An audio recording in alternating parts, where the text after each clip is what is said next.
മറിയക്കുട്ടിക്ക് വീടൊരുങ്ങി. താക്കോൽദാനം നാളെ K. Sudhakaran MP നിർവഹിക്കും.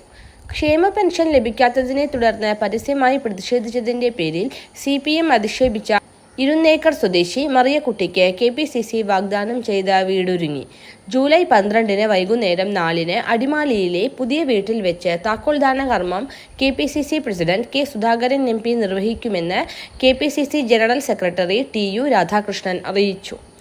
KPCCയുടെ 1000 വീട് പദ്ധതിയിൽ ഉൾപ്പെടുത്തി നിർമ്മിക്കുന്ന 1118ാമത്തെ വീടാണ് മറിയക്കുട്ടിയുടേതെന്നും TU രാധാകൃഷ്ണൻ പറഞ്ഞു. മറിയക്കുട്ടിക്ക് സ്വന്തമായി വീടില്ലായിരുന്നു. എന്നാൽ ക്ഷേമ പെൻഷൻ കിട്ടാത്തതിനെ തുടർന്ന് പ്രതിഷേധിച്ചതിന്റെ പേരിൽ ഇവർക്ക് 2 വീടും 1.5 ഏക്കർ സ്ഥലവും ലക്ഷങ്ങളുടെ ആസ്തിയുമുണ്ടെന്നും മക്കൾ വിദേശത്താണെന്നും ഉൾപ്പെടെയുള്ള വ്യാജ പ്രചരണം CPMഉം അവരുടെ പത്രവും ഉൾപ്പെടെ നടത്തിയിരുന്നു. ഇതിനെ തുടർന്നാണ് മറിയക്കുട്ടിക്ക് വീട് നിർമ്മിച്ചു നൽകുമെന്ന്